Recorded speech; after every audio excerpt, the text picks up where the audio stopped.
Table پہ رکھا ہوا ہے۔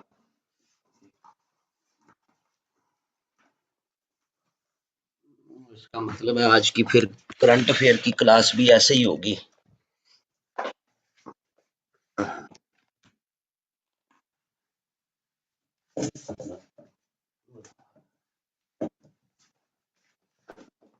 چلو کیا کر سکتے ہیں پھر، کوئی سیٹنگ کا ہی مسئلہ ہو گیا۔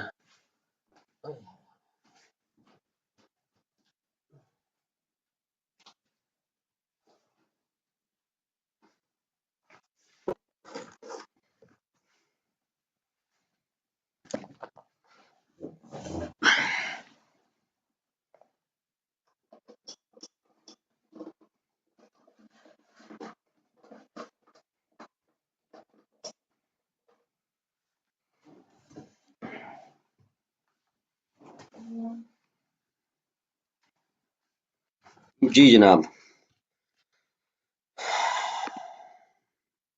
میں تو کوشش تو بڑی کی تھی کہ چیزیں بہتر ہو جائیں، لیکن چلو اچھا جی۔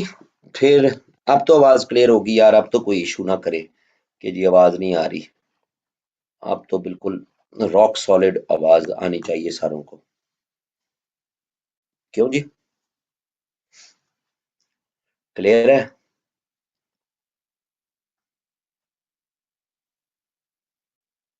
اوکے، ٹھیک ہے۔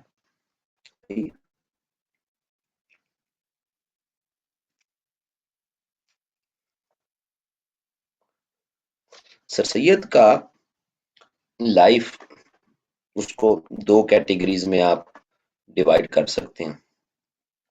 اس طرح بھائی میں بالکل نا وہ ہو جوں گا، نفسیاتی مریض ہو جوں گا، دو چار پانچ لوگ اپنے کیمرے آن کر لیں تاکہ مجھے کوئی شکلیں نظر آتی نہیں، اس طرح تو میں اپنے آپ کو دیکھ دیکھ کے پاگل ہو جوں گا۔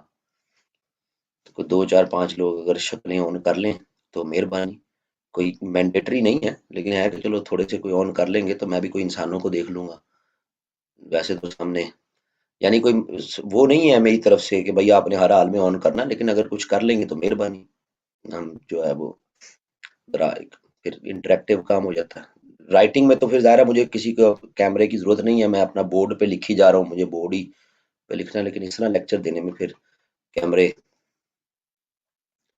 سید دانیال صاحب لکھتے ہیں یو لک ہینڈسم، سمجھ رہا ہوں میں آپ کی بات۔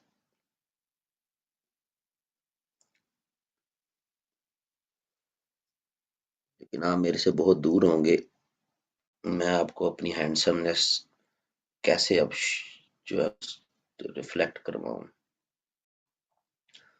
نہیں نہیں، کوئی ضرورت نہیں ہے، میں نے یہ نہیں کہا کہ سارے آن کر لیں، بس کچھ آن کر لیں تاکہ اب مجھے وہ ایک ذرا ایک آپ کہہ لیں کہ بینگ اے اسپیکر جو ہے وہ پھر وہ ہوتا ہے نا کہ کیونکہ یہ اسپیکنگ میں آ جاتا ہے نا، پھر اس لیکچر کیا نیچر ہی بدل جاتی ہے۔ اچھا جی، یہ بات اس طرح ہے کہ سر سید کی لائف کو ہم دو کیٹیگریز میں ڈیوائڈ کرتے ہیں۔ ایک جو ہم کہتے ہیں جناب سر سید ایز یوٹیلیٹیرین، اور دوسرا سر سید ایز ایگیلیٹیرین۔ یوٹیلیٹیرین جو لائف ہے سر سید کی، اس کو 1867 تک ہم محدود کر رکھتے ہیں۔ 1867 سے پہلے کا سر سید ایون وہ کوئی اسپیسیفک مسلمز کے لیے کام نہیں کر رہا، یعنی وہ جو ایک کویسٹ ہے مسلمز کے لیے، اس کی جو ہمیں اس کی لائف میں نظر آتی ہے وہ 1867 سے پہلے نظر نہیں آتی۔ مثلا وار آف انڈیپینڈنس جسے ہم اپنی ہسٹری میں لکھتے ہیں، تو سر سید تو اس کو جو اپنی بکلیٹ اس پہ لکھتا ہے اس کا نام بھی لکھتا ہے کازز آف انڈین میوٹنی، اور اس میں ایون مسلم جو فائٹرز ہیں ان کو وہ کنڈیم بھی کرتا ہے۔ سرکاری ملازم بھی ہے، رائل ایشیاٹک سوسائٹی کا ممبر بھی ہے، علی گڑھ انسٹیٹیوٹ گزٹ سے چیزیں چھپ بھی رہی ہیں، ان میں ایون سنسکرت کی چیزیں بھی جو ہیں وہ ٹرانسلیٹ ہو رہی ہیں، سو وہ کوئی specific Muslim community in India کے لیے کوئی یعنی خاص کام نہیں کر رہا، سب کے لیے کر رہا، بینگ این ایجوکیشنلسٹ۔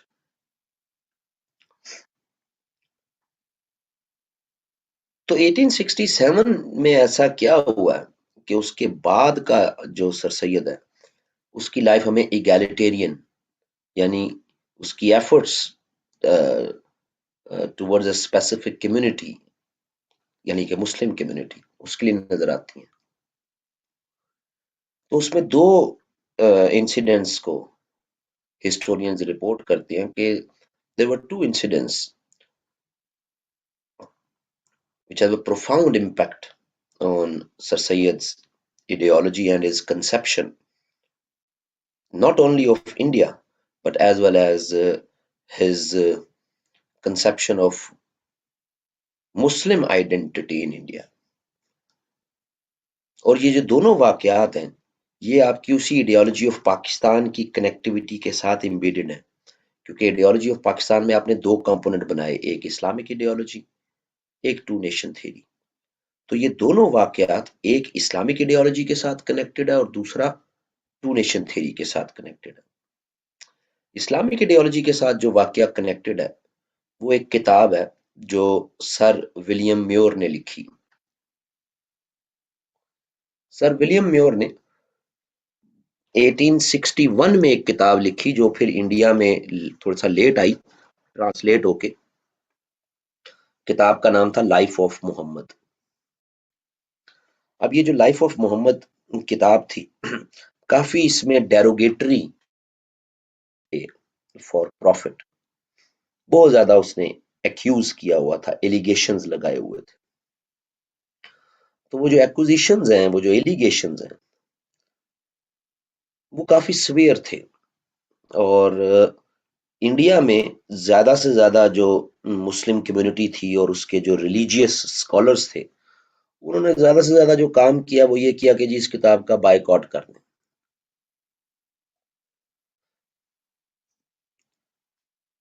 سر سید کا خیال ذرا مختلف تھا۔ سر سید کا خیال تھا کہ ہمیں اس کتاب کا کاؤنٹر نیریٹو لکھنا چاہیے، اور پھر اس نے وہ کاؤنٹر نیریٹو لکھا بھی، لیکن وہ 1867 کے بعد، یعنی کہ 67 سے 69 ان 2 سالوں کے درمیان اس نے یہ کام شروع کیا، اور یہ بڑا مزیدار کام ہے اس کا۔ جو اس نے اس کا کاؤنٹر نیریٹو لکھا اس کو کہتے ہیں خطبات احمدیہ۔ اس کا بیٹے کی اسکالرشپ ہوئی انگلینڈ کی، یہ اپنے بیٹے کے ساتھ گیا اور وہاں بیٹھ کے پھر اس نے کتابیں کنسلٹ کی، ان کی ٹرانسلیشنز کروائیں، اور وہاں سے پھر اس نے یہ کتاب چھپوائی خطبات احمدیہ۔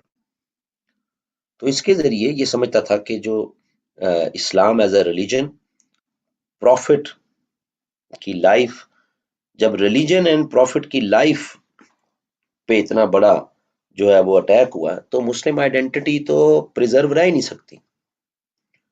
سو ایک طرف تو یہ اس نے ایک بڑا جو ہے وہ کام کیا۔ اب یہاں تو ہم اس کی ڈیٹیل میں جانے کی ہمیں ضرورت نہیں ہے، لیکن جو سیویرٹی آف دا ایشو ہے وہ ہم ایک ایگزامپل سے دیکھ لیتے ہیں کہ ولیم میور نے لکھا کہ جی یہ جھوٹ لکھا ہوا ہے کہ بدر میں فرشتے آ کے لڑے، کوئی فرشتے آ کے بدر میں نہیں لڑے، یہ ولیم میور لکھتا ہے۔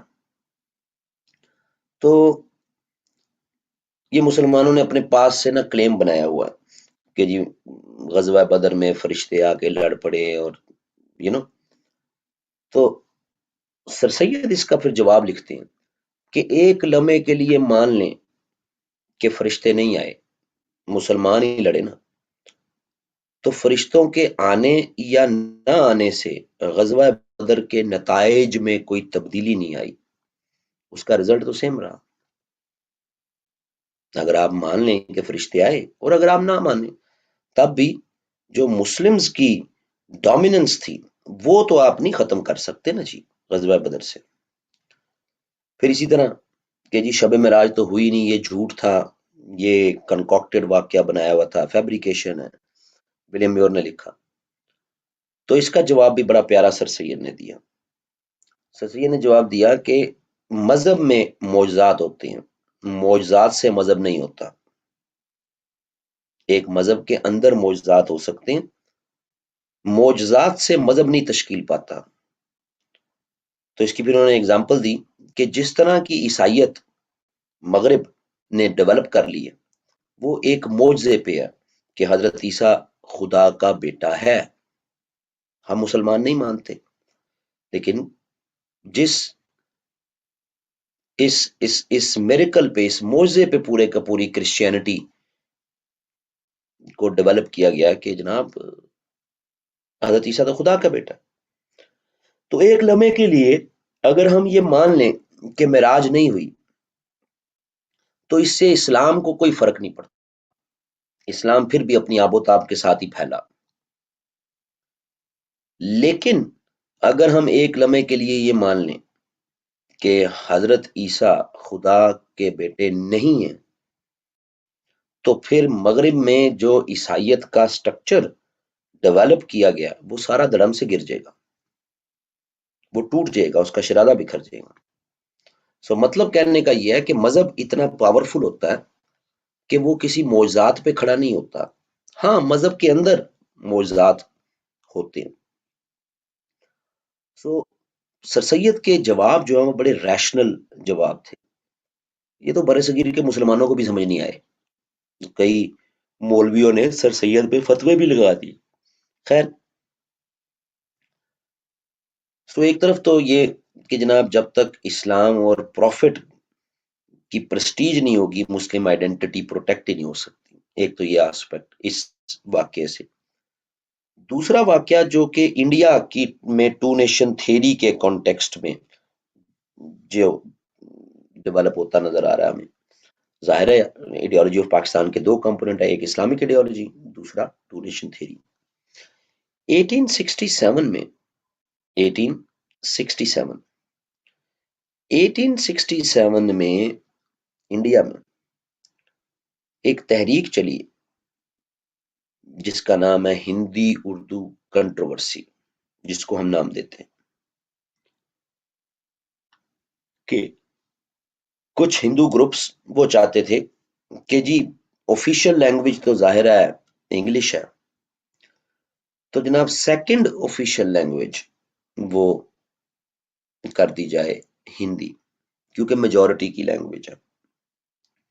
دیوناگری اسکرپٹ میں، جس میں آج ہندی لکھی جاتی ہے، تو جی دیوناگری اسکرپٹ میں، ویسے بولنے میں تو ہندی اردو کو اتنا زیادہ فرق نہیں ہے، لیکن لکھنے میں فرق ہے. مسلمان عربی رسم الخط میں لکھتے ہیں اردو، اور ہندو اسی کو دیوناگری جو ہے وہ اسکرپٹ میں لکھتے ہیں. ڈے ٹو ڈے لائف میں تو ایک ہی بول رہے ہوتے ہیں نا. ہم بالی ووڈ کی موویز دیکھ لیں، اپنی دیکھ لیں، کچھ الفاظ کا ڈفرنس ہے، باقی تو جو ہے وہ سیم چیز. کچھ الفاظ ایسے ہیں کہ جن میں ہمیں native Indian culture Hindi language میں ملتا ہے، اور ہمارے ہاں ان الفاظ میں ٹرکش، ایرانی وہ کلچر مل جاتا ہے. لیکن جو گرامر ہے، جو سپوکن ہے، اور جو ایک لینگوا فرینکا کے طور پر کہ ایک کمیونیکیٹ کرنے والی لینگویج، وہ تو سیم ہے، اس میں تو کوئی فرق نہیں.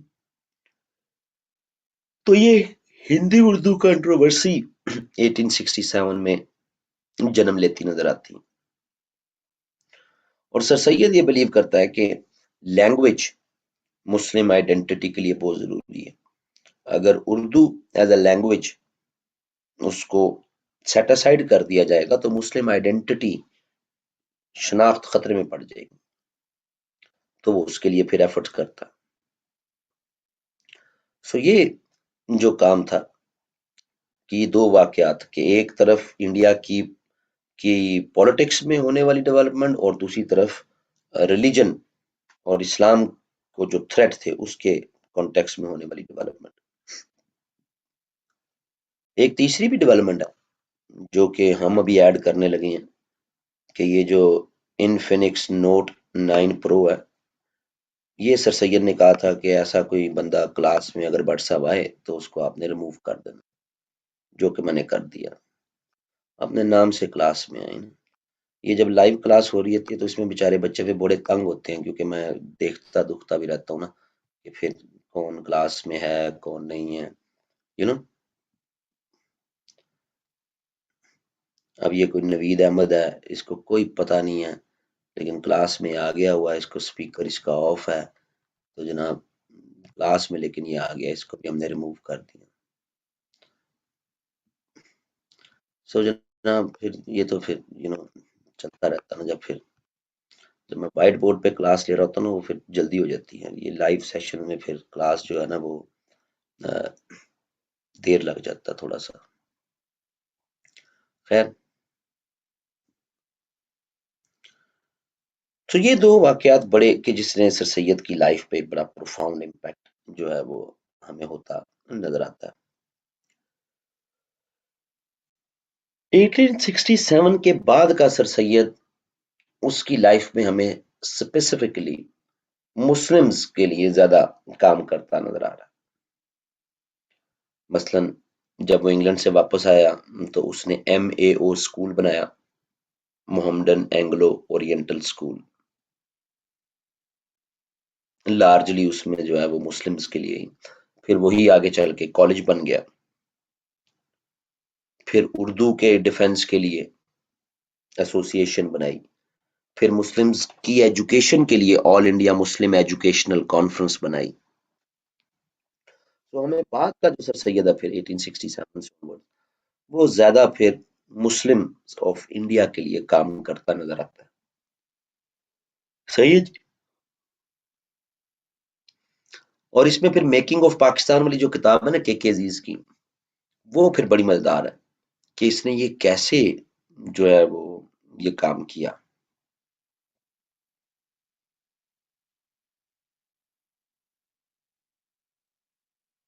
سر یہ MAO کالج میں مسلم انگلش مسلم دونوں تعلیم پہ توجہ تھی یا صرف انگلش پہ؟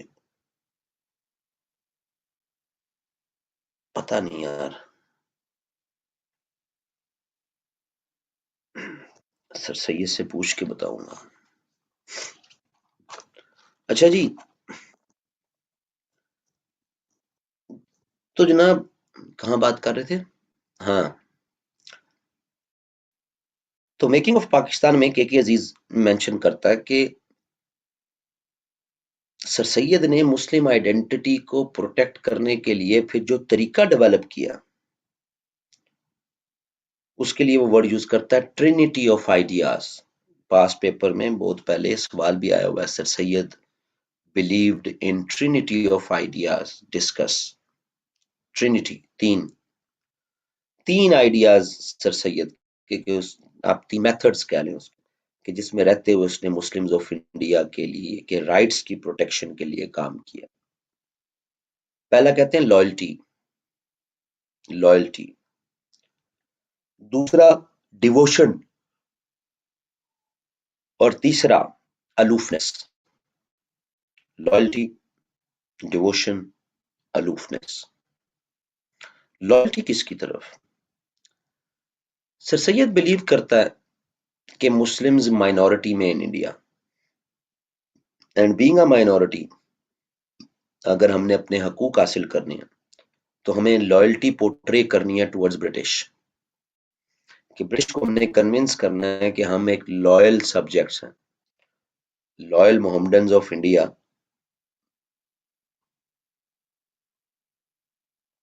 سمجھ آ رہی جی؟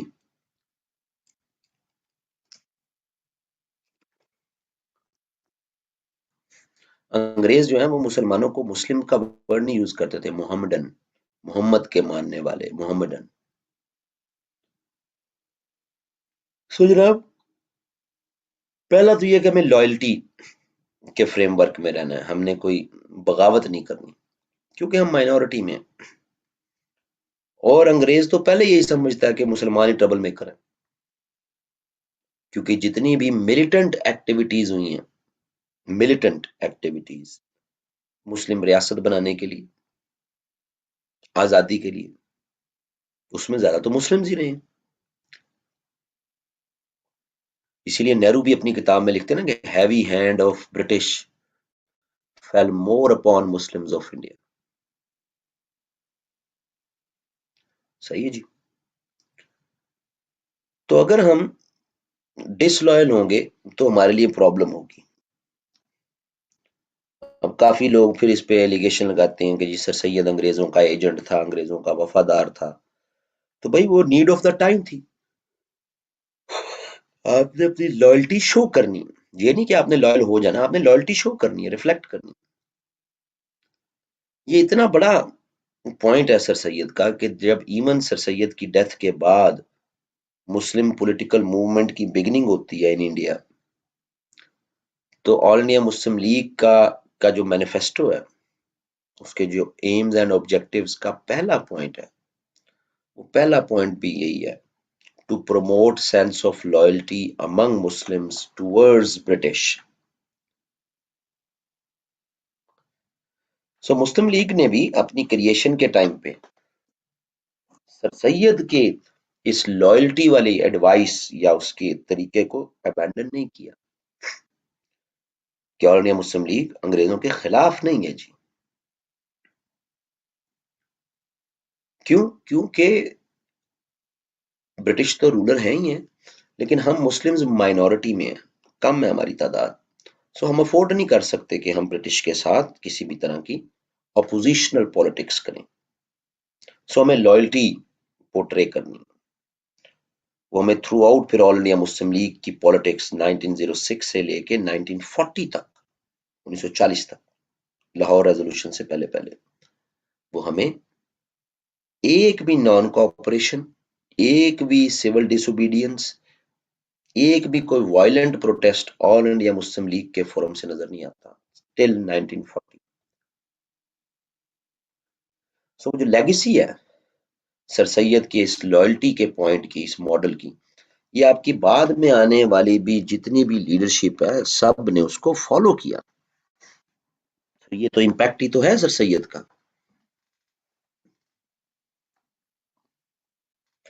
دوسرا پھر بڑا جو ہمیں سر سید کا میتھڈ ملتا ہے، جس کو کہتے ہیں ڈیووشن. ڈیووشن کس کی طرف؟ Towards education. سر سید کا موٹو تھا ایجوکیٹ، ایجوکیٹ اینڈ ایجوکیٹ. سر سید کا یہ خیال تھا کہ 1857 کی جنگ آزادی کے بعد جو انڈیا میں نظام رائج ہو گیا، سسٹم آ گیا گورننس کا، وہ انگریز کا ہے، اور وہ انگریزی زبان اس کے لیے بڑی ضروری ہے. مسلمانوں کا جو ایڈمنسٹریٹو ایکسپیرینس تھا وہ تو سارا پرشین لینگویج کا تھا، کیونکہ مغلوں کی زبان دربار کی پرشین تھی،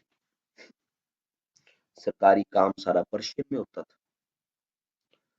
تو بھائی ہمیں انگریزوں کے نظام میں اگر نوکریاں لینی ہے، سروائیو کرنا ہے، تو ہمیں پھر انگریزی پڑھنی پڑے گی.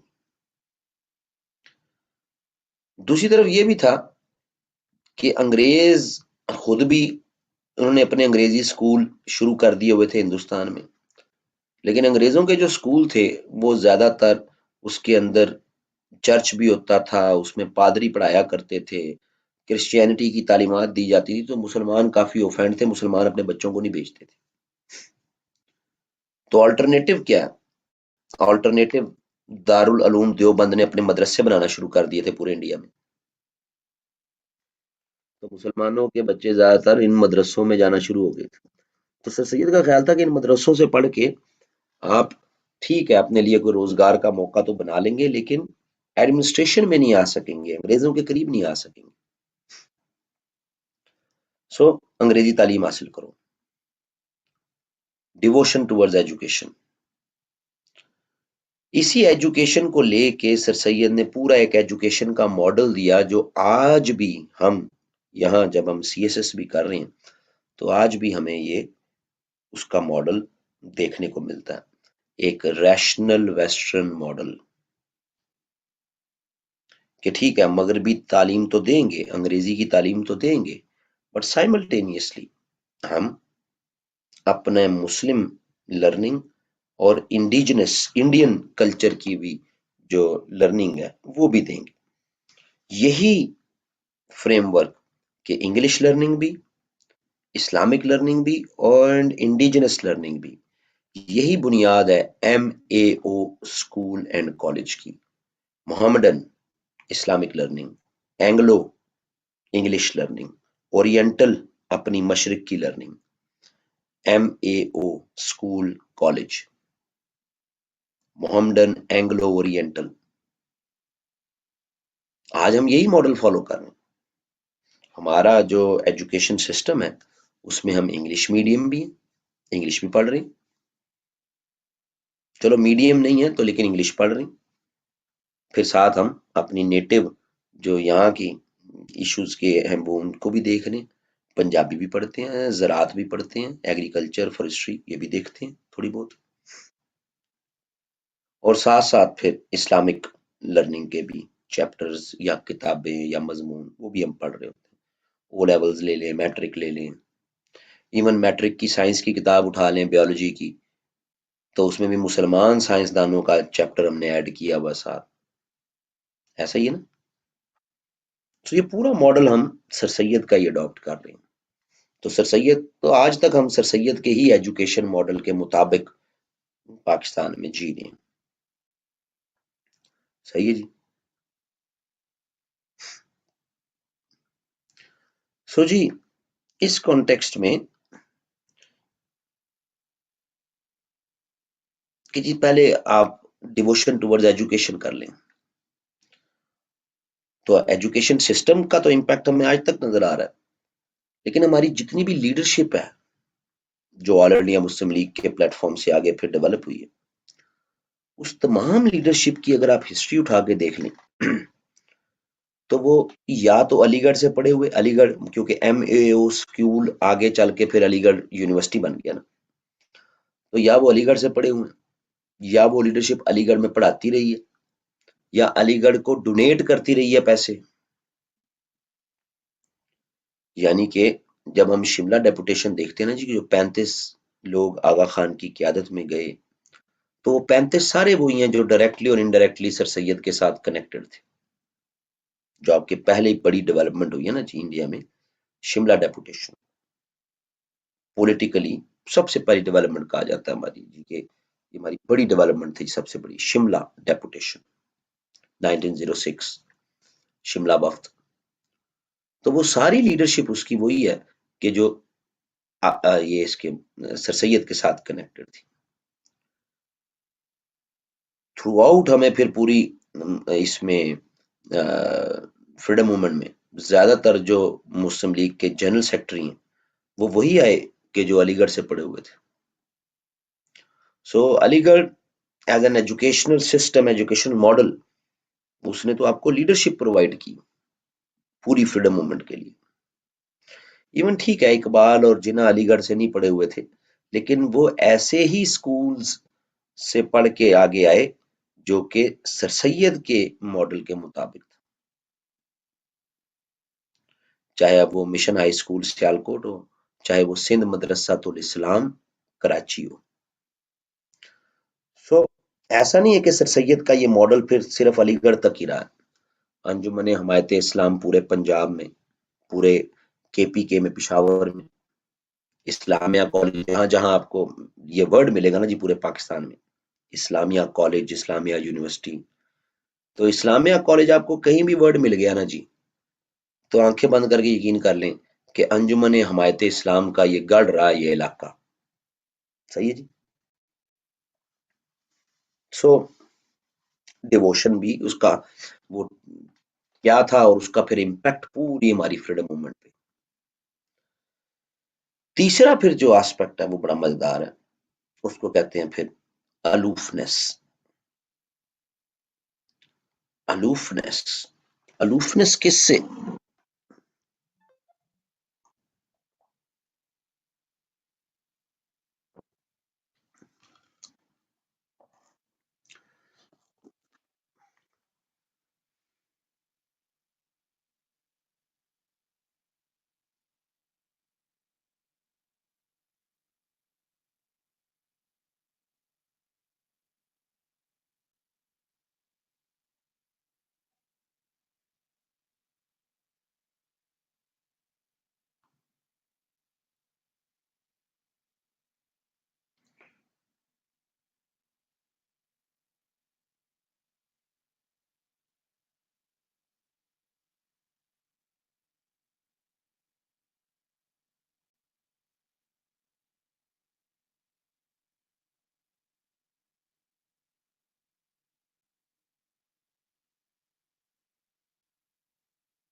الوفنس کس سے؟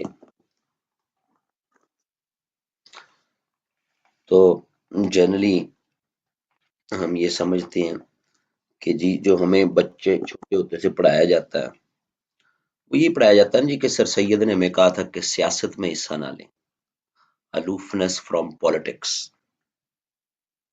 سیاست سے کنارہ کش، جنرلی یہی پڑھایا جاتا ہے۔ کے عزیز نے میکنگ آف پاکستان میں بھی اسی کو لکھا ہے، لیکن اگر آپ اس کو ذرا ان بٹوین دا لائنز پڑھیں تو بات یہ ہے کہ سر سید کیسے مسلمانوں کو سیاست سے روک سکتا ہے کہ جی do not take part in politics. Political structure جو انڈیا میں انٹروڈیوس کیا وہ برٹش نے کیا، اور اگر مسلمان اس کا حصہ نہیں بنیں گے تو اپنے سیاسی حقوق کیسے پورے کریں گے؟ تو یہ ایک سر سید پہ بہت بڑا نا اس کو نیرو ڈاؤن کر کے ہمیں بتا دیا جاتا ہے کہ سر سید جو ہے وہ چاہتے تھے مسلمان سیاست میں حصہ نہ لیں، جس طرح ماں باپ نہیں چاہتے کہ بچے ان کے کھیل کود میں حصہ نہ لیں، پڑھتے نہیں، تو وہ اسی طرح کا ہمیں ایک مائنڈ سیٹ بنا دیا گیا۔ ایسا نہیں ہے۔ سر سید کی الوفنس کا آئیڈیا دو حصوں میں تقسیم ہے، دو حصوں میں۔ ایک اس کا الوفنس کا پارٹ جس کو کہا جاتا ہے ریشنل الوفنس، ریشنل الوفنس۔ ریشنل الوفنس وہ ہے جو کہ 1885 تک کا سر سید ہے، 1885 تک کا، 1885 تک ریشنل الوفنس۔ ہاں یہ وہ ٹائم ہے کہ جس میں سر سید یہ کہتا رہا ہے کہ مسلمان سیاست میں حصہ نہ لیں جب تک کہ وہ اپنے آپ کو ایجوکیشنل کانٹیکسٹ میں تعلیمی لحاظ سے اتنے قابل نہ بنا لیں کہ وہ برٹش یعنی سسٹم میں ایڈجسٹ ہو سکے، تو اس سے پہلے نہیں، اس سے پہلے اپنا مذاق بنانے والی بات ہے۔ سو یہاں تک تو بات سمجھ آتی ہے کہ پہلے پڑھو، کسی قابل بنو، پھر سیاست میں آؤ، پھر اسمبلیوں میں آؤ، لا میکنگ کرو، اپنی بات کمیونیکیٹ کرو انگریز تک۔ تو یہ تو ریشنل الوفنس ہے، کیونکہ ایسا نہیں ہو سکتا نا کہ ایک شخص آپ کو کہہ دے ساری عمر سیاست میں حصہ نہ لو اور خود وہ ممبر ہو اسمبلیوں کا۔ سر سید ایگزیکٹو کونسل کا ایڈیشنل ممبر تھا،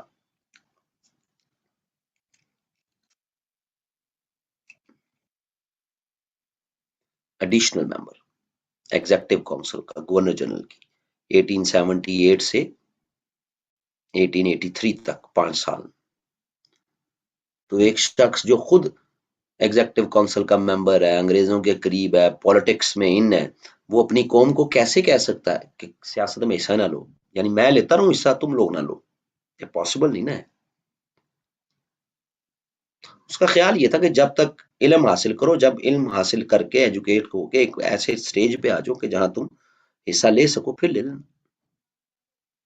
سو ایک تو ریشنل الوفنس ہے۔ دوسرا جو اس کا الوفنس کا فیز ہے جو 1885 سے شروع ہوتا ہے، 1885 سے، جس کو کہتے ہیں ریئیکشنری الوفنس۔ ریئیکشنری یعنی in response to an action اس نے ریئیکشن یعنی ریئیکٹ کیا۔ یہ ریئیکشنری الوفنس 1885 کی انڈین نیشنل کانگریس کی اسٹیبلشمنٹ کے ٹائم سے بننا شروع ہوئی۔ ہاں جی، دروازہ کھلا نہیں ہوا؟ لو جی گھر والے آ گئے، میں ذرا دروازہ کھول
لو جی. سو یہ جو سیکنڈ فیز ہے نا، پھر سر سید کا یہ خیال تھا کہ انڈین نیشنل کانگریس ایک سیاسی جماعت تو انگریزوں نے بنا دی ہے، لیکن اس سیاسی جماعت کو نا جناب ایونچولی ہندو ڈومینیٹ کر جائیں گے. اچھا، اس لیے نہیں کہ ہندو کوئی غیر مذہب ہے، اس لیے کیونکہ برٹش انڈیا میں ڈیموکریسی کو لانا چاہتے ہیں، اور اگر انڈیا میں ڈیموکریسی آئی تو میجورٹی تو ہندو ہے. تو slowly and gradually Indian national Congress ایک ہندو میجورٹی پارٹی بن جائے گی جس میں مسلمانوں کے لیے کوئی جگہ نہیں ہوگی.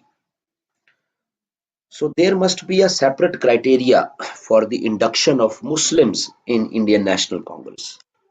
تو جب تک ایک سیپریٹ انڈکشن کا کرائٹیریا نہیں ہوگا جی، تو تب تک مسلمان انڈین نیشنل کانگریس کی پالیٹکس میں حصہ نہ لیں. اب سمجھ آ رہی؟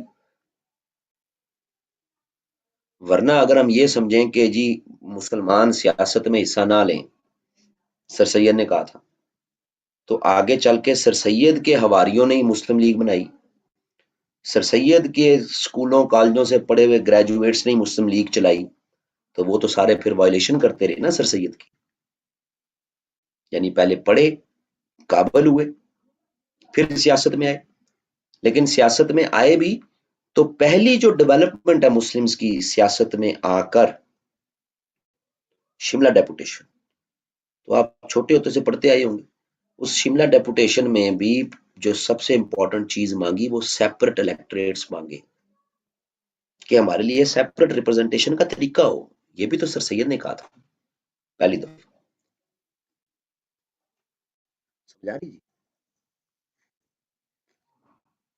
سو ہم دیکھتے ہیں کہ سر سید کے یہ جو تینوں میتھڈ تھے، لائلٹی، ڈیووشن اینڈ الوفنس، یہ تینوں آگے آپ کی پوری پولیٹیکل موومنٹ کو شیپ کر رہے ہیں.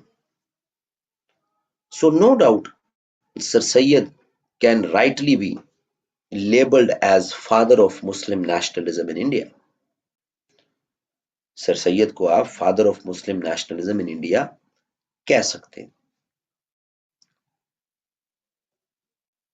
کیونکہ جو اسینشلی آئیڈیا ہے کہ two nations living in India, یہ ٹرو سینس میں آپ کو سر سید نے 19 سینچری میں یہ ڈیولپ کر کے دیا آئیڈیا. اس سینس پہلے موجود تھی، لیکن اس کو پولیٹیکل سٹریم لائن اس کو سر سید نے کیا. لیکن ایسا ہے کہ نو ڈاؤٹ ہماری آل انڈیا مسلم لیگ، ایون ہماری کریشن، اس تمام پہ سب سے بڑا پروفاؤنڈ امپیکٹ سر سید کا ہی ہے. لیکن اسی 19 سینچری میں دو اور بھی گروہ تھے مسلمانوں کے جو مسلم آئیڈینٹی کی پروٹیکشن کے لیے اپنے اپنے طریقے سے کام کر رہے تھے. اور ان دونوں جو گروہ ہیں ان کے پراپر ادارے بنے ہوئے تھے. ان میں ایک دارالعلوم دیوبند اور دوسرا ندوۃ العلماء.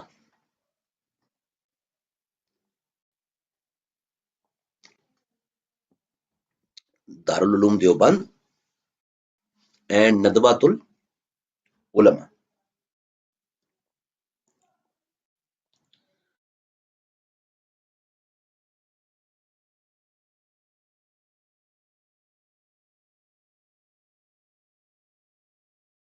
کے مقاصد میں، آبجیکٹو میں ایک بڑا جو پرپس تھا وہ یہی تھا کہ ہمارے بچے جناب انگریزوں کے سکولوں میں نہ جائیں، مذہب کی تعلیمات مسلمانوں کو ملنا ضروری ہے.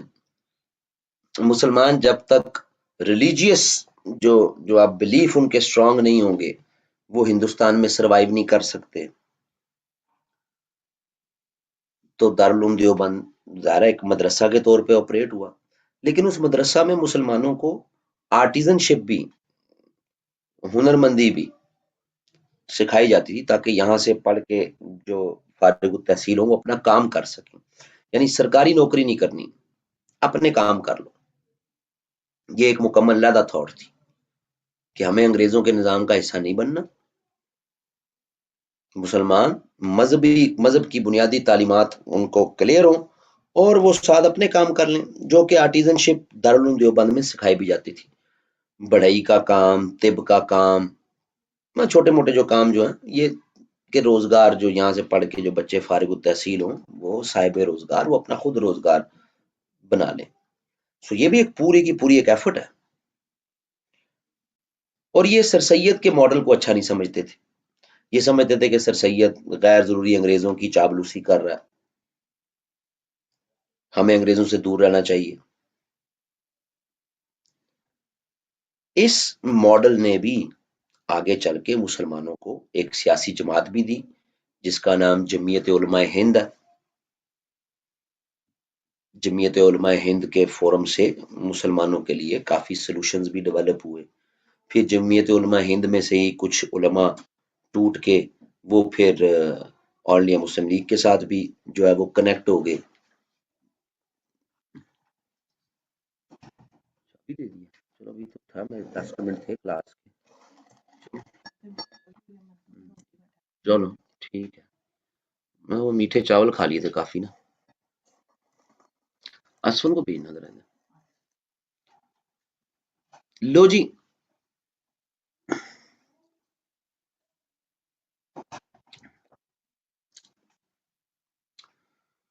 سو جمعیت علماء ہند نے بھی کافی سروس تو اس کی بھی ہے، ظاہر اس کا نقطہ نظر آل انڈیا مسلم لیگ سے ڈفرنٹ تھا، لیکن جمعیت علماء ہند بھی مسلمانوں کو بچانے کے لیے ان کی ایفرٹ۔ اچھا میری اصل سے بات ہوئی، میرا یہ فلیپر نا میں فولڈ کروں نا لکھوں تو آواز نہیں جا رہی بچوں کو، تو یہ کل صبح سال لے جی نا لیپ ٹاپ، تو وہ اس کی 11 میں شاپ کھلنی ہے، تو وہ اس طرح کر لیں کہ اس میں سے سارا ڈیٹا اپنے والے میں اس میں شفٹ کرا دیں، میں اس پہ لے لوں گا کلاس، تو یہ والا استعمال کر لیں، اور اس کو میں نے کہا جب میک بک آئے تو وہ پھر ہمیں وہ دے دے، تو اس کے بعد پھر یہ کہ یہ بچے استعمال کر لیں گے۔ تو وہ یہ کل نا یاد سے صبح 7 لے جائیں، تو وہ کہتا جی گھنٹہ ڈیڑھ لگے گا، تو اس کے اندر جتنا ڈیٹا ہے جو کچھ ہے اس کے اندر، یعنی وہ سارا، چل پھر میں خود ہی چلا جاؤں گا، پھر لیپ ٹاپ پھر یہیں پہ چھوڑ دی نا، میں چلا جاؤں گا پھر، کیونکہ نا کل ضروری ہے میری یہ تینوں دنوں کی کرنٹ افیئر کی کلاس نا۔ ٹھیک ہے ٹھیک ہے ٹھیک ہے، یہ میرا تو بازار ہی بنایا ہوا ہے۔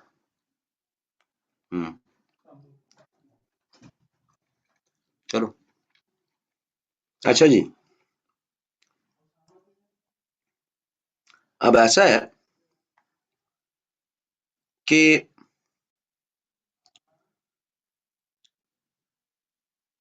دارالعلوم دیوبند سے بھی جو لوگ پڑھے انہوں نے مسلمز آف انڈیا کے لیے بڑی ایفرٹس کی، جیسے اشرف علی تھانوی، پھر مولانا عبید اللہ سندھی، پھر مفتی شیخ الہند مولانا محمود الحسن۔ یہ عبید اللہ سندھی اور محمود الحسن انہوں نے تو پوری تحریک چلائی۔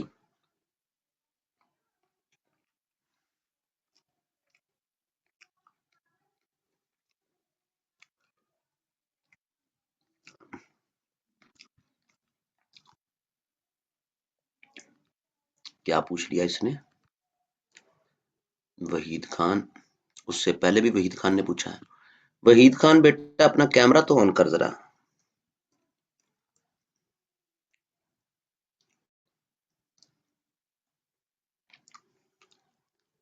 وحید خان بیٹا ذرا کیمرہ تو آن کرنا۔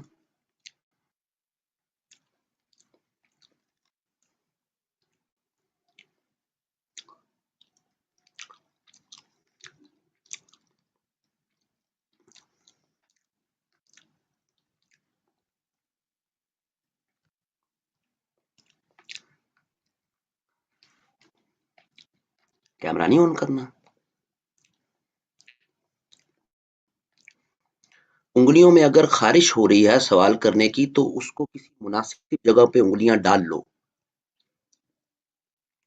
کیونکہ تم نے جو پہلے بھی سوال کیا وہ میرے لیکچر میں آ گئی بات، جب آتی ہے ٹائم تو اس وقت بات آ جاتی ہے. جو پہلے سے خارش ہوتی ہے نا، اس کا بیٹا کوئی علاج کرا لو.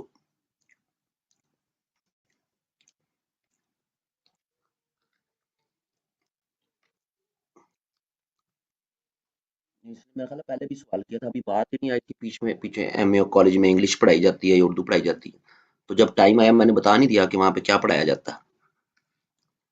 سو لیکچر کو چلنے دیا کریں. اگر بہت خارش ہو رہی ہوتی ہے انگلیوں میں تو اس کو کسی مناسب جگہ پہ لے لیں انگلیوں کو، تاکہ کم از کم میرا لیکچر تو ڈسٹرب نہ ہو. اور میں نے کہا کیمرہ آن کر لو، تو اتنی ضرورت نہیں ہے کہ کیمرہ آن کر لیں. میں کوئی ہوس کا پجاری نہیں ہوں وحید خان کہ تمہاری شکل دیکھ کے تمہارا بلاత్کار کر دوں گا. تو خالی کیمرہ آن کرنے میں کیا حرج ہے میری جان؟ دارالعلوم دیوبند اور ندوہ میں کیا ڈفرنس تھا؟ او بھائی میں ابھی ندوہ پہ آیا ہی نہیں، جب آؤں گا تو بتا دوں گا.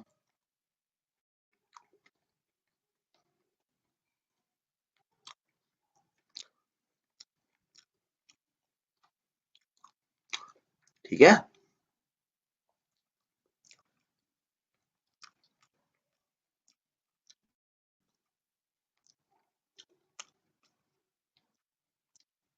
ہاں جب لیکچر ختم ہو جائے، ظاہر آج تو نہیں ختم ہوگا، جب پورا ٹاپک وہ ایک فیز ختم ہو جائے تب آپ حق بجانا میں سوال کرنے کے لیے کہ جی یہ چیز آپ نے نہیں بتائی تھی، اس بتا دیں.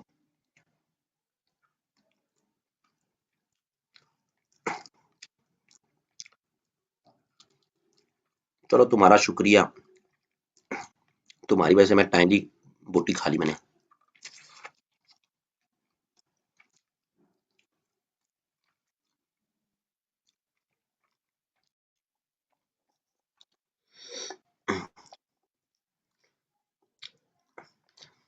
تو دارالعلوم دیوبند اس نے جو پروڈکشن کی، جو لوگ بنائے اوریٹرز، اوریٹرز کا پتہ ہے؟ سپیچ کرنے والے علماء تو بنائے نا اوریٹرز.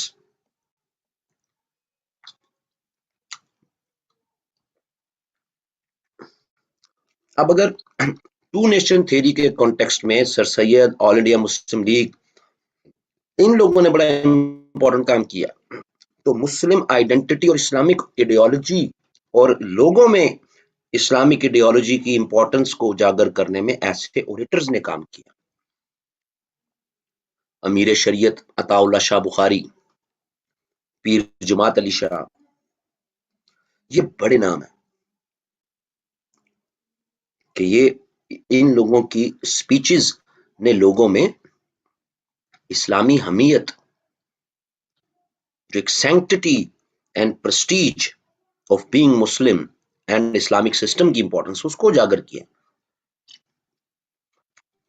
ہاں آگے چل کے ان کا اور جنا کا ڈفرنس ہے. یہ لوگ کوئی بھی پاکستان کے مکمل حق میں نہیں تھے کہ جی پاکستان بنے، کیونکہ ان کا خیال تھا کہ یونائٹڈ انڈیا رہے تاکہ ہم پورے انڈیا میں دین کا بول بالا کر سکیں. تو سیاسی اختلاف یا پوائنٹ آف ویو ڈفرنٹ تو ہے، لیکن اس کا یہ مطلب نہیں ہے کہ انہوں نے مسلمانوں نے ہند کے لیے کوئی کوششیں نہیں کی. بالکل کی. یہ ایسے ہی ہے جس طرح باچا خان، تو باچا خان کا بہت بڑا سیاسی ڈفرنس تھا جنا کے ساتھ، لیکن ہم یہ نہیں کہہ سکتے کہ باچا خان غدار تھے. ان کا ایک اپنا نقطہ نظر تھا. سب نے ایفرٹ اپنے اپنے طریقے سے کی، کیونکہ ہمارے کلچر میں چیزوں کو بلیک اینڈ وائٹ میں دیکھنے کی بڑی عادت ہے. مجھے بھی ہے، آپ کو بھی ہے. تو ہم پھر نا سارے باقیوں کو کارنر کر دیتے ہیں، اگنور کر دیتے ہیں، تو ہمیں پھر فریڈم موومنٹ کا صحیح مزہ ہی نہیں آتا. جس طرح اس وقت مجھے چانپے کھانے کا مزہ آ رہا ہے.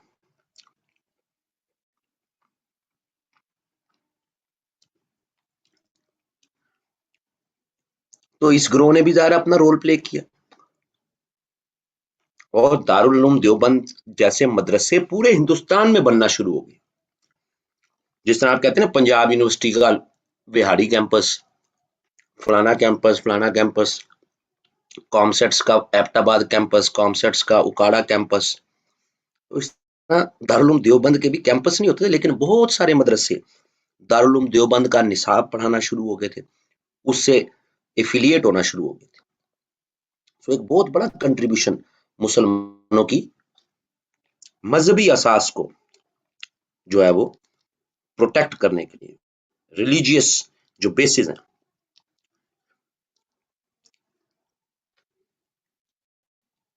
تیسرا گروہ جس کا رول پروبیبلی سر سید اور دارالعلوم دیوبند سے بھی زیادہ ہے، وہ ہے ندوۃ العلماء.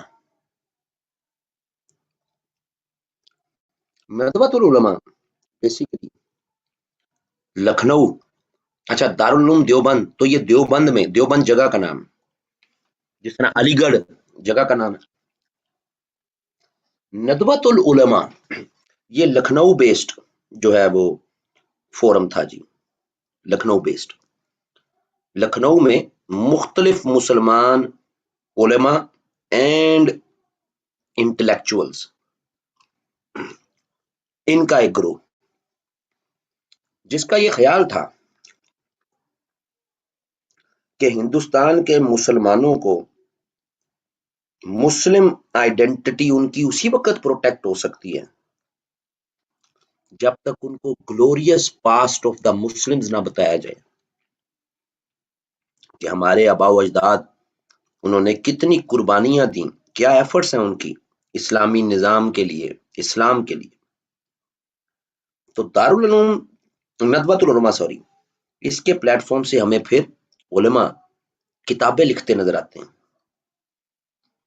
سیرت النبی پروبیبلی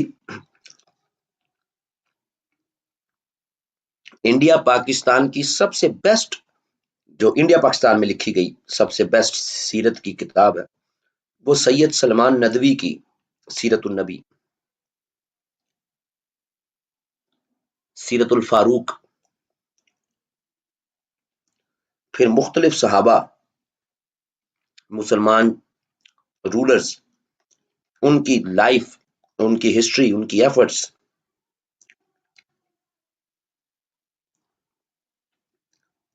یہ پیٹرن ہمارے یہاں پھر اس کو پھر ہسٹوریسائز بھی کیا گیا، ناولز بھی لکھے گئے اس پہ، تاکہ مسلمانوں کو ان کے عظیم پاسٹ کے بارے میں بتایا جائے کہ آپ کتنی بڑی قوم تھے، ایک نوسٹیلجیا کریٹ کیا جائے. سو انہوں نے بھی اپنے تئیں، یہ کوئی سکولنگ کا ماڈل نہیں تھا، یہ کوئی سکول نہیں چلاتے تھے،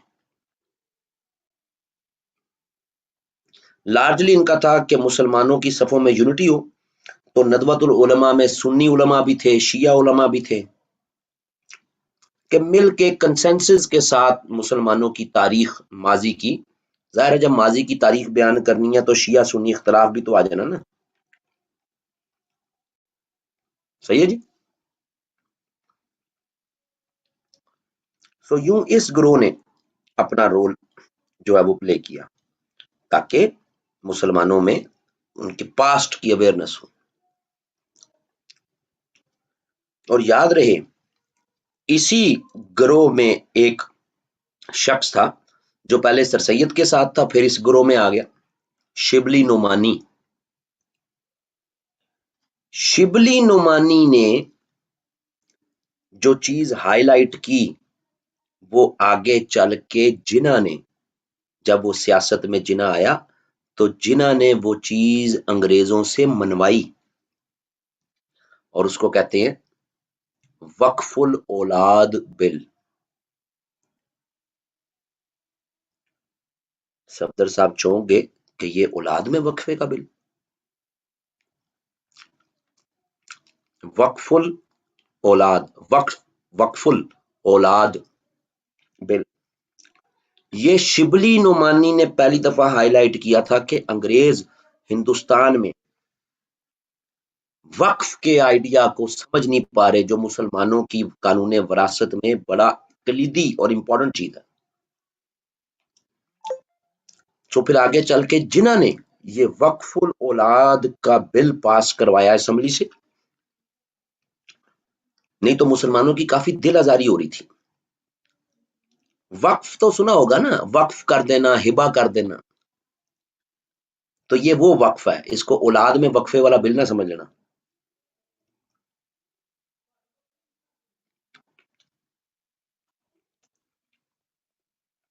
اب یہ وقف الاولاد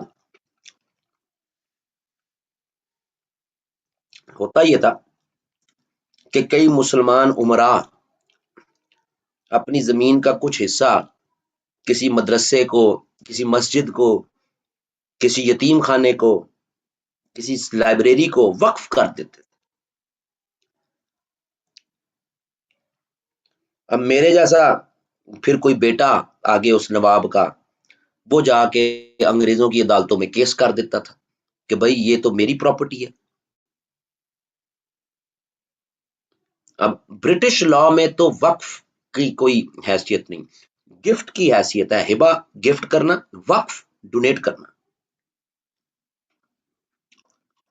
سو گفٹ کرنا یہ تو برٹش لا میں بھی ہے۔ تو انگریزوں کو ظاہر ہے یہ وقف کا آئیڈیا تو تھا کو نہیں، یہ تو مسلم لا کا حصہ تھا، تو وہ اپنے لا کے مطابق کہتے تھے یہ انلیگل ہے، تو اس سے مسلمانوں کے جذبات کافی مجروح ہوتے تھے۔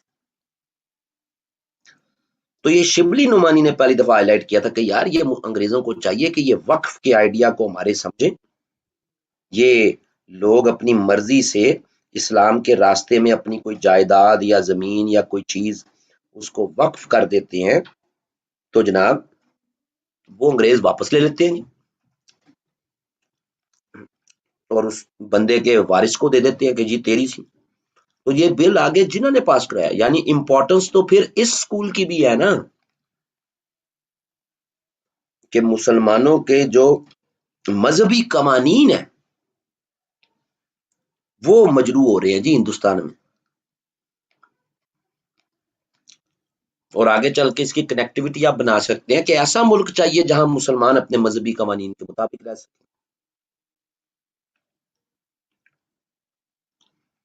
سو یہ تین بڑے گروہ سکول جو 19 سینچری میں جنہوں نے مسلمانوں کی آئیڈینٹی، ان کی شناخت اور ان کے لیے ایفرٹس کی۔ اب ذرا ان تینوں کا کمپیریزن دیکھ لیتے ہیں۔ جو حضرت وحید خان رحمت اللہ علیہ، اللہ کروٹ کروٹ جنت نصیب کرے، کیونکہ ان کی موت تو واقعہ ہو چکی نا تھوڑی دیر پہلے، تو انہوں نے بھی سوال لکھا ہوا تھا کہ یہ ڈفرنس کیا ہے، تو وہ اب پیش خدمت ہے۔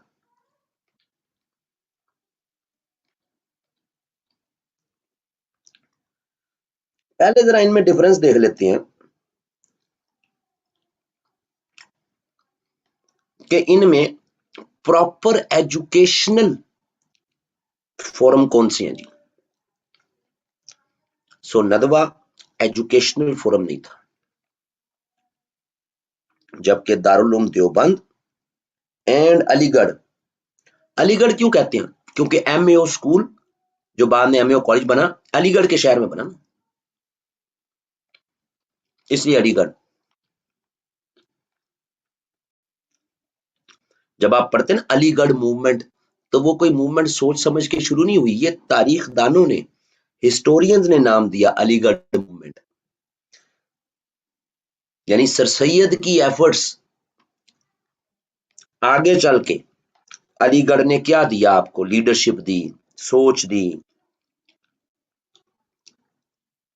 علی گڑھ سے ایم ایس ایف اٹھی،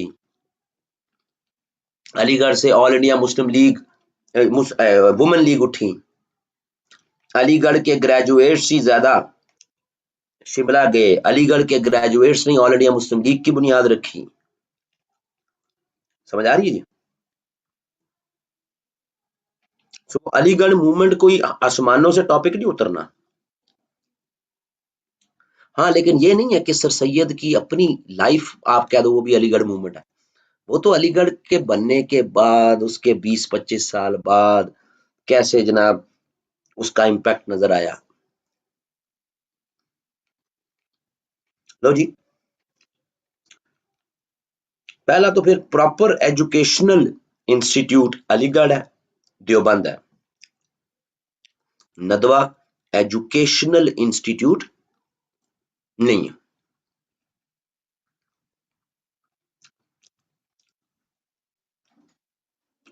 پھر فنڈنگ،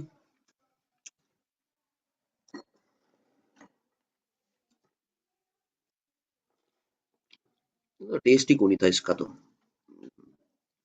اس والے سالن کا. آپ بھی فل تیار ہو کے گئے تھے بھائی. ہاں یہ بھائی ابھی تو کافی ہے اتنا، چائے اگر مل جائے نا تو مہربانی. ویسے میری کلاس آف ہو رہی ہے چائے.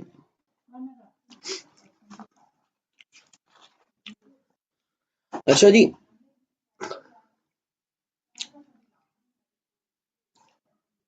اگلا پھر ان کے درمیان ڈفرنس. اگلی بات یہ کہ بھائی یہ نیچر کیا تھی، ایجوکیشنل نیچر کیا تھی. تو علی گڑھ ایک ماڈریٹ ایجوکیشنل سٹرکچر تھا. انگلش لینگویج بھی لرننگ بھی، اسلامک لرننگ بھی، ایسٹرن لرننگ بھی. دیوبند ایک ریجڈ کنزرویٹو لرننگ کا ماڈل تھا. اور دیوبند میں بھی مخصوص مکتبہ فکر کے مسلمان ہی، یہ نہیں کہ ہر مسلمان آ جائے گا. مثلا شیعہ students were not allowed to enrol in Darul Uloom Deoband.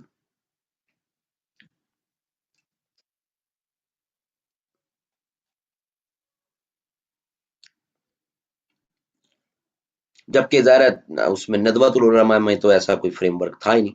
لیکن ندوۃ العلماء کا میں جو ہمیں نظر آتی ہے چیز وہ یہ کہ ایک پاسٹ گلوریس پاسٹ مسلمز کا وہ ہائی لائٹ کرنا. دیور ماڈریٹ ان اے سینس کہ مسلمانوں میں آپس میں کوئی اختلافات ہیں تو ان کو ایڈریس کرو. اس صورت میں تو وہ ماڈریٹ ہیں، لیکن کوئی ایجوکیشن کا فریم ورک اپنا ان کا اس کی نیچر ایز سچ کوئی نہیں تھی. پھر انہوں نے پروڈیوس کیا کیا، ان کی پروڈکشن کیا ہے. علی گڑھ سے لیڈر، سلیریٹ کلاس، تنخواہ دار طبقہ، لائرز، جرنلسٹ، یہ زیادہ پیدا ہوئے. ندوۃ العلماء سے انٹلیکچوئلز، رائٹرز. دیوبند سے اوریٹرز. یہ ان کی سب نے سرو کیا مسلم کمیونٹی کو انڈیا میں اپنے اپنے طریقے سے. پھر یہ چلتے کیسے ہوں گے، پیسہ پوسا مال کہاں سے آتا ہوگا. کوئی ان کے پاس احتشام بٹ تو تھا نہیں. New session alert starting from فلانی تاریخ تو فیسیں آ جاتی ہوں گی، ان کے خرچے چل جاتے ہوں گے. کہیں نہ کہیں سے تو پیسہ آتا ہوگا. علی گڑھ کیونکہ ایک ماڈریٹ آؤٹ لک تھی، برٹش کے قریب تھے، تو یہ گورنمنٹ کی گرانٹ لے لیتے تھے. گورنمنٹ فنڈنگ، گورنمنٹ گرانٹ پر علی گڑھ چلتا تھا، کیونکہ ظاہرہ ماڈریٹ تھے، برٹش کے قریب تھے.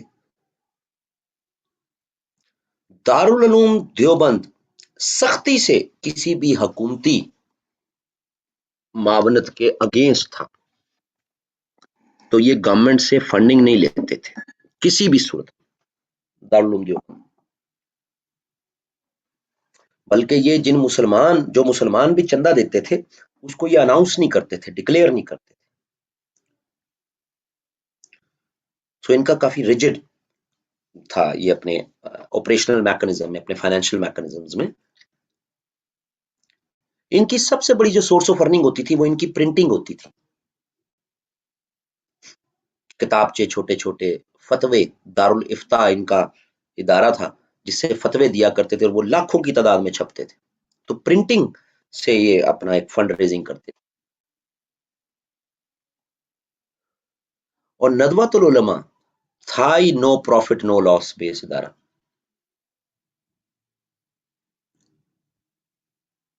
سمجھا رہی جی؟ کیونکہ اس کا کوئی ایجوکیشنل فریم ورک تو تھا نہیں کہ جی بجٹ ہو، خرچے ہوں، تنخواہیں دینی ہیں، تو یہ نو پروفٹ نو لاس پہ آپریٹ کرتا تھا ندوہ، لیکن اس کا نو پروفٹ نو لاس جو ایکسپینڈیچر تھا وہ بھی پرنٹنگ سے ہی آتا تھا۔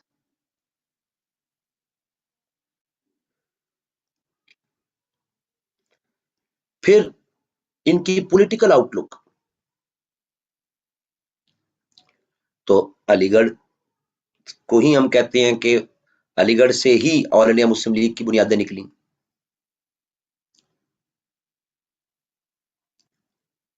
اسی طرح دارالعلوم دیوبند سے جمعیت علماء ہند کی بنیادیں جڑی ہوئی ہیں۔ ندوۃ العلماء کا کوئی پولیٹیکل ونگ ڈیولپ نہیں ہوا، وہ پیور اسکالرلی اور انٹلیکچوئل ایفرٹس میں رہے، سمجھ آ رہی جی؟ ہو سکتا ہے وہ اس نے آج تک کمپیریزن نہیں پوچھا کہ 19 سینچری کی مسلم جو موومنٹس ہیں، ذرا یہ تین بڑی موومنٹس ہیں، علی گڑھ، دیوبند، ندوہ، تو ان تین کا وہ کمپیریزن پوچھ لے آپ سے، ہو سکتا ہے، سمجھا رہی جی؟ سو یہ ان کے درمیان کچھ بڑے کمپیریزنز ہیں ان تینوں اداروں کے درمیان۔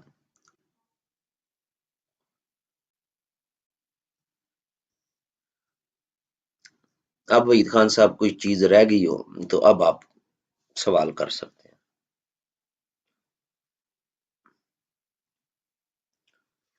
علی گڑھ اور دیوبند کے پولیٹیکل ونگز ڈیولپ ہوئے نا جی آل انڈیا مسلم لیگ اور جمعیت علماء ہند کے طرز پر، ندوۃ العلماء کا کوئی پولیٹیکل ونگ یا پولیٹیکل پارٹی اس سے آگے ہمیں ڈیولپ ہوتی نظر نہیں آتی، وہ ایک اسکالرلی اور انٹلیکچوئل ایفرٹ ہی رہی۔ ہاں جی، کسی کا کوئی سوال؟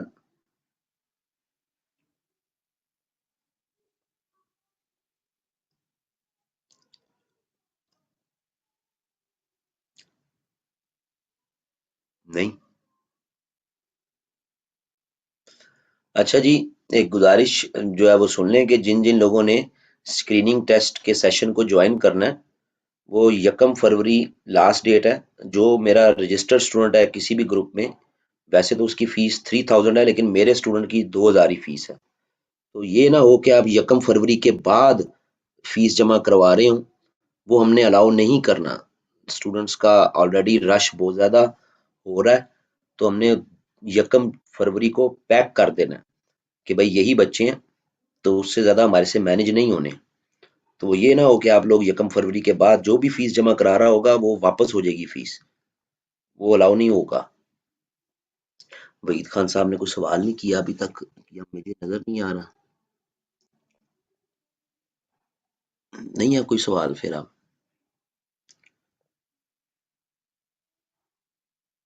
چلو جی، پھر کل اگلے پورشن کو شروع کر لیں گے۔ یہ بیسیکلی میں سوالوں کے جواب کے سٹائل پہ لیکچر دیے ہیں، کہ اگر سر سید کی سروسز پہ آ جائے سوال، یا پھر ان کے ڈفرینسز پہ آ جائے سوال، تو جو یوٹیوب پہ لیکچر ہیں وہ جنیرک لیکچر ہیں۔ یہاں پہ پھر اس فیز میں جو پری پارٹیشن کا فیز ہے، اس میں پھر میری کوشش ہوتی ہے کہ سوالوں کے جواب کی صورت میں بات ہو جائے، تاکہ بچے کو کوئی سوال آئے تو وہ اس کو پھر ایک پراپر آرگنائز فارم میں اٹیمپٹ کر لیں۔ یہ بنیادی فرق ہے جو یوٹیوب پہ اوپن لیکچر پڑے ہوئے ہیں اور جو کلاس میں ہم بات کرتے ہیں، ورنہ کنٹینٹ تو سیم ہے۔ اوکے جی، پھر کل ملاقات ہوتی ہے۔ یہ رو کے، یہ رو کے، ROY رو، روئے روئے کے، اور کون رلاتا تجھے؟